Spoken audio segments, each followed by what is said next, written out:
Here's Atlanta's opening lineup. Josh Smith and Al Horford, the big men.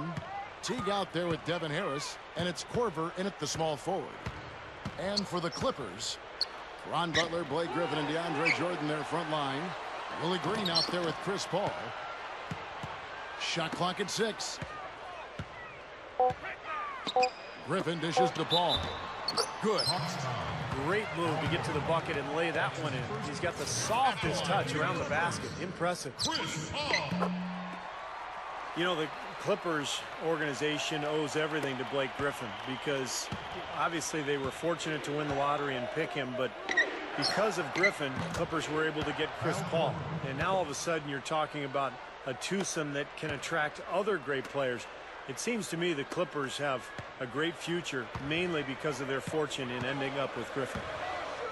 So it's the Clippers now, following the 3 by Atlanta. At his size, he can really finish at the rim. Yeah, and not just layups, as you just saw, folks. Wow.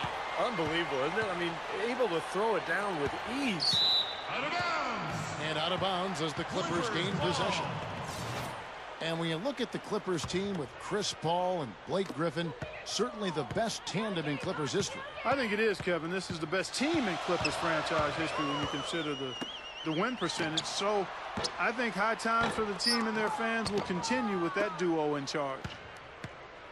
Let's find out now what head coach Vinny Del Negro had to say to Doris Burke. Doris? Thanks, Kevin. He talked about the challenge defensively going up against a team that can really execute. He said they're a team that makes the most of every single possession. They won't settle for tough shots. We have to make them take difficult shots, contested shots. Guys, let's see if they have what it takes. Doris thanks. No better way to enforce your defense if you can keep that defensive shooting percentage to a minimum. And for that to happen, Kevin, it's going to take a complete group effort defensively. Steve, that's an excellent point. Defending a team that really can stroke it like this requires an awful lot of good communication among all the defenders. Everybody has to be chattering and aware of where bodies are at all times. Teague for 3. Rebound by Butler. For the Los Angeles Clippers, they come in off a good... Oh, my God!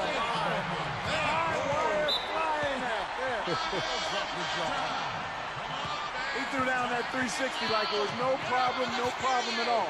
That's insane skill. The guys on the bench are just falling all over themselves. Yeah, they love one of the plays of the year, possibly. The Hawks have gone 2 of 5 here, making 40% so far to start out the game. Well, their shots just were not dropping for them in that game. A cold shooting night, that's all you can say. Well, the shot selection was a big part of it, Steve. I mean, they were taking terrible shots. It's not at all what you like to see from a team that should certainly be able to execute better. Here is Paul after the basket by Atlanta. Back to Jordan. Pass to Green. Butler. Over Horford. Outside for Griffin. Outside Green. Butler passes to Jordan. Good ball movement here by the Clippers. Green kicks to Paul. And the shot is good. Paul's got 7. 3 straight buckets in the paint. They're making it look effortless. Well, speaking of effortless, you'd like to see a little more out of the defense. How about trying, guys? And the Clippers making a switch here. Crawford's checked in. Well, you know, one of the toughest commodities to find in this league, Kevin, is a great point guard, not only on the floor, but off the floor. Chris Paul is a model leader. He's a guy who is probably as talented as any point guard in the league, but his leadership qualities, I think, put him over the top.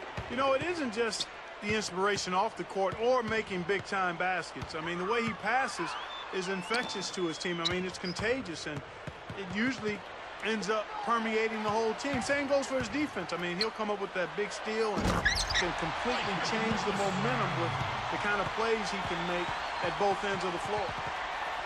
When he goes hard to the rim like that, the defenders should just save their energy and let him go. Well, he was nearly able to get there, just a step slow. I think he was lucky he didn't get all the way there. I mean, he may have gotten run over. On offense, here are the Clippers. They're on a 6-point. Wow. Look at that athletic play. Incredible. Good team effort here, and that's what's gotten them this double-digit lead. You know, I tell you what, Steve, the way they've come out here in the first quarter, they might... Horford dishes to Korver. Atlanta again missing. Clippers leading by 11. It's stolen by Harris. Shoots over Griffin. The second chance effort. And it's Smith missing. The defense was ready for him that time, and they had to be. He is so powerful in the lane.